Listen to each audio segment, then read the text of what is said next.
सर्वांना नमस्कार. मी राहुल कर्डिले, जिल्हाधिकारी नांदेड. सर्व शेतकरी बांधवांना खरीपसाठी मी आवाहन करतोय. आपल्याला सगळ्यांना कल्पना आहे की यावर्षी अल निनोच्या प्रभावामुळे पाऊस कमी होण्याची शक्यता आहे. त्यामुळे आपल्याला जी सोयाबीनची पेरणी आहे प्रामुख्याने ती BBF म्हणजे रुंद सरी वरंब पद्धतीने किंवा बेडवर टोकन पद्धतीने हे करण्याची आपल्याला गरज आहे. त्यामुळे आपल्याला वॉटर रिटेन्शन कॅपॅसिटी आहे, म्हणजे कमी पावसामध्ये पण आपलं पीक चांगल्या पद्धतीने या प्रणालीमध्ये येऊ शकतं. त्यामुळे हे सगळ्यांना आव्हान आहे. दुसरी गोष्ट, बियाणांचा वाढता खर्च लक्षात घेता घरगुती बियाणांचा आपण वापर करा. त्यामध्येही आपण पेरणी करण्यापूर्वी उगवण क्षमता चाचणी 100% सगळ्यांनी करा. कारण बऱ्याचदा पावसाचा खंड पडल्यानंतर किंवा मोठा ब्रेक जर झाला आणि आपली उगवण क्षमता चाचणी जर केलेली नसेल आणि पीक आपलं फेल्युअर झालं तर आपल्याला दुबार पेरणीचं पण संकट आपल्यावर येऊ शकतं. त्यामुळे अत्यंत सोपी चाचणी आहे ही, सगळ्यांनी टेस्ट घरच्या घरी करा. दुसरी गोष्ट, बऱ्याचदा आपण विकत जेव्हा बियाणं घेतो आपण ते ऐनवेळेला घेतो आणि लगेच पेरणी करतो.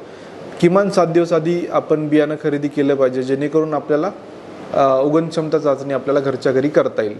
तर हे महत्त्वाचं आपण सगळ्यांनी लक्षात ठेवा.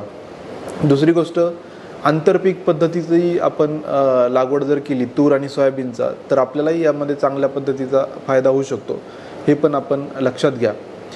खतांचा वापर करताना आपल्याला सगळ्यांना कल्पना आहे की रासायनिक खतांची टंचाई आहे आणि त्याचसोबत युरियाचा आपण जो बेसुमार वापर आहे माती परीक्षण न करता, यामुळेही आपल्याला फायदा होण्यापेक्षा आपल्या जमिनीतलं नायट्रेट वाढण्याचं या ठिकाणी काम होत असतं.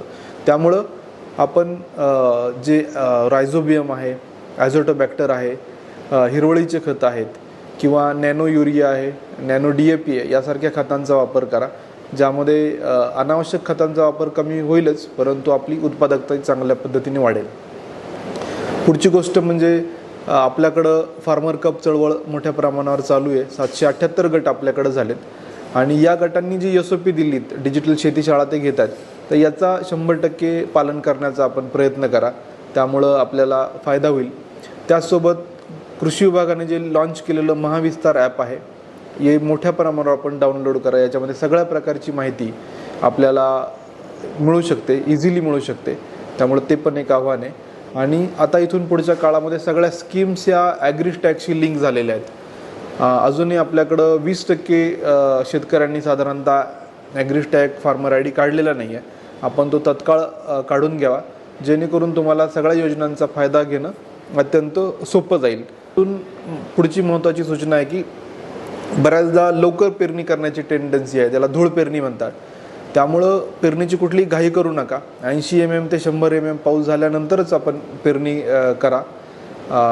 3-4 सेंटीमीटर खोल आपली पेरणी झाली पाहिजे. परंतु केवळ एखाद्या सुरुवातीच्या पावसावर किंवा धूळ पेरणी जर केली तर आपल्याला दुबार पेरणीचं संकट आपल्याकडे येऊ शकतं. यावेळेस पावसाचा जे अल निनोचा प्रभाव बघता अशी कुठलीही घाई करू नका. कृषी विभाग जे ॲडवायझरी देतोय त्या प्रत्येक गावामध्ये आपण व्हॉट्सअपच्या माध्यमातून, आपल्या कृषी सहायकांच्या माध्यमातून आपण पोहोचतोय, तर त्या आपल्यासाठी सदैव ओपन आहेत. त्यामुळं या ॲडवायझरीचा वापर करा आणि लवकर पेरणी किंवा अनावश्यक पेरणी पावसाचा खंड असतानाही टाळणं आवश्यक आहे.